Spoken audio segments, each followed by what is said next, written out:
Para la proyección de las unidades a vender del presupuesto que estamos realizando, vamos a utilizar un método cuantitativo que se llama regresión lineal por mínimos cuadrados. Esta regresión lo que hace es lo siguiente, es considerar esta ecuación y igual a más bx, en donde y es la variable dependiente y x es la variable independiente. La variable dependiente son las ventas en unidades de cada uno de los productos que vamos a considerar. Y la variable independiente es una variable externa que nos sirve de referencia y se supone que influye para que las ventas en un periodo determinado sean cierta cantidad. Entonces nosotros partimos de la información que tenemos histórica que es suministrada por la empresa. Para el ejercicio que estamos haciendo, esa información está en el documento de Word. Aquí tenemos los datos históricos desde el año 2018 hasta el año 2023 de la venta de cilindros de 25 libras. Y por otro lado está la información histórica de las ventas en unidades del cilindro de 50 libras. Hay que hacer el ejercicio de cálculo independiente, primero para el cilindro de 25 y después para el cilindro de 50 libras. Vamos a arrancar con el de 25. Esta información que nos está suministrando la empresa, la información histórica, la digitamos o la pasamos a la hoja de datos de entrada, en donde vamos a ingresar toda la información que viene de afuera del presupuesto. Aquí tenemos entonces esas dos tablas que hay allá, son estas dos que tenemos acá. La información histórica de las ventas en unidades durante los últimos 6 años del cilindro de 25 libras y del cilindro de 50. Una vez digitada esta información, entonces procedemos a sumar la totalidad de las ventas de cada uno de los años. Por ejemplo, este 16.248 corresponde a las ventas en unidades de los cilindros de 25 libras durante todo el año 2018. Igual hacemos para cada uno de los años hasta llegar al año 2023, que nos da 18.764 cilindros vendidos durante todo el año. Esta información es histórica.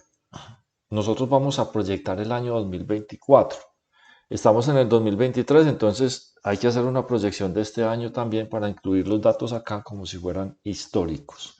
Lo que nos interesa entonces para inicialmente es esta suma de las ventas en unidades de cada uno de los años que tenemos acá al lado derecho. Procedemos entonces a realizar la regresión lineal por mínimos cuadrados. Vamos a hacer este gráfico. Voy a borrarlo para que arrancamos de cero. Esta información que tenemos acá es la que vamos a traer para que vean cómo lo hacemos. Entonces nosotros hacemos una tabla en donde estén cada uno de los años históricos. Yo prefiero trabajarlos con el consecutivo de años. Y vamos a traer para acá las ventas totales de cada uno de esos años que la tenemos acá ya calculada. Entonces vamos a copiar eso allá en esta tabla que tenemos preparada para poder hacer los cálculos. ¿Qué es lo que pretendemos hacer nosotros?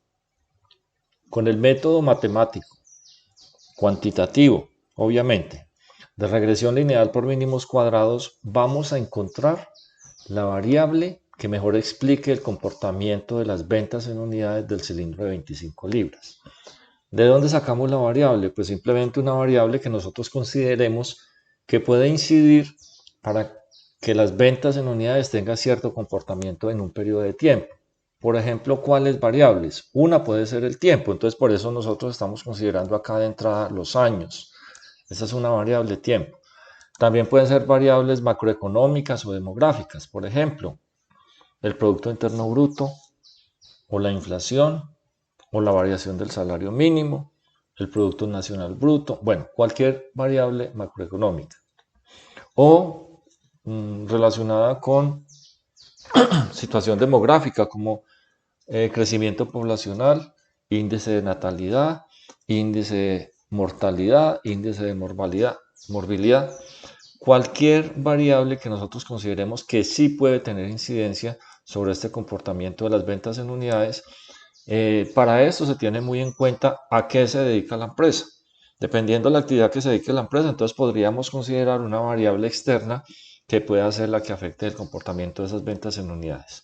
Bueno, una vez tengamos digitada la información, entonces vamos a elaborar un gráfico. Marcamos acá por la opción, la etiqueta insertar.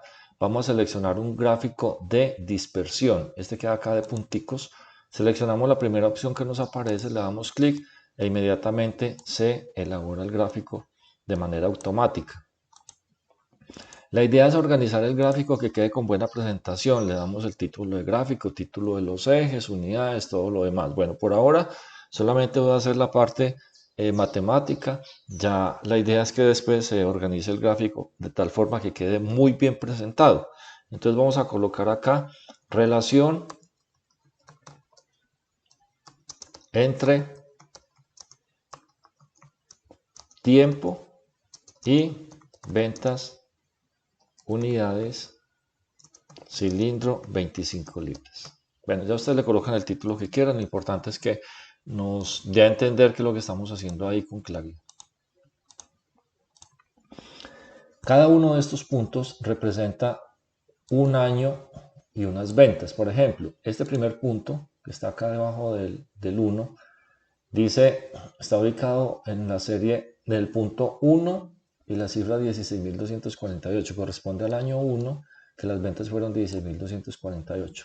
Por ejemplo, este dice que es 3, 17.154, corresponde a esta cifra. El año 3, 17.154 unidades vendidas. Y este último dice que es el año 6, 18.764, corresponde a este año 6, que sería el año 2023, en donde se vendieron 18.764. Eso es lo que significan estos puntos. Nos ubicamos en cualquiera de esos puntos y le damos clic derecho y seleccionamos la opción agregar línea de tendencia en esta ventana que se despliega. Inmediatamente se crea una línea punteada que nos muestra la tendencia. Esa línea lo que hace es tratar de cubrir la mayor cantidad de puntos posible, lo más cercana a esos puntos. Y también se despliega una ventana al lado derecho de la pantalla y vamos a seleccionar esta opción que hay acá, le ponemos un chulito donde dice presentar el valor R cuadrado en el gráfico y cerramos la ventana. Cuando hacemos eso se presenta el R cuadrado en el gráfico. Vamos a agrandarlo un poco para que lo podamos visualizar mejor. Vamos a ponerlo por acá y así lo vemos mejor. Bueno, el R cuadrado entonces es una medida estadística que toma valores entre 0 y 1. El R cuadrado se llama coeficiente de determinación, nos dice qué relación tiene una variable con la otra. Estamos relacionando la variable tiempo con la variable ventas en unidades del cilindro de 25 libras. Nos está diciendo que las relaciones, en esa relación, la variable tiempo explica en un 0,9971 el comportamiento de las ventas en unidades del cilindro de 25 libras. Expresado en términos porcentuales, la variable tiempo explica en un 99,71% las ventas en unidades del cilindro de 25 libras. Bueno, pero entonces el resto hasta llegar a 100%, ¿quién lo explica? Lo explican otras variables diferentes, pero vemos que esta sola variable es la principal porque lo está explicando en un 99,71%. Eso es lo que vamos a hacer con cada una de las variables que consideremos que pueden tener incidencia sobre las ventas en unidades del cilindro de 25 libras. Yo consideré otras, por ejemplo, el Producto Interno Bruto, los precios, o sea, basados en la inflación, la variación del salario mínimo. Consideré esas 4 variables para mi ejercicio. Entonces a las 4 les calculé el R cuadrado para saber cuál de esas variables es la que mejor explica el comportamiento de las ventas en unidades. ¿Y cómo sabemos eso? Pues simplemente la que tenga el R cuadrado superior. Esta me dio 99,71%, esta me dio 97,72%, esta me dio 92,82% y esta me dio 97,37%. Cuando nosotros hacemos eso, pues simplemente seleccionamos la que sea más alta. La más alta fue esta, la que acabamos de calcular, la variable tiempo, 99,71%. Ese es el ejercicio que vamos a hacer. Vamos a considerar unas variables independientes a la empresa. vamos a hacer el análisis con el coeficiente de determinación calculando el R cuadrado de las ventas en unidades de los años históricos para ver cuál es la variable que mejor explica ese comportamiento de las ventas en unidades. Al final vamos a sacar la conclusión de manera expresa. Quiero ver la conclusión de manera expresa en el documento, de tal forma que cualquier persona que lo vea lo pueda entender. La conclusión es, la variable tiempo es la que mejor explica el comportamiento de las ventas en unidades para los cilindros de 25 libras, porque presenta un R cuadrado superior respecto a las demás variables analizadas. Bueno, ahí terminamos con el cilindro de 25 libras. Luego nos toca hacer el mismo ejercicio, tomando las variables que acabamos de considerar o otras variables si desean, pero pues podemos tomar las mismas variables para el cilindro de 50 libras tomando estos totales. Es decir, hasta acá llevamos la mitad. La otra mitad es hacer lo mismo para el cilindro de 50 libras.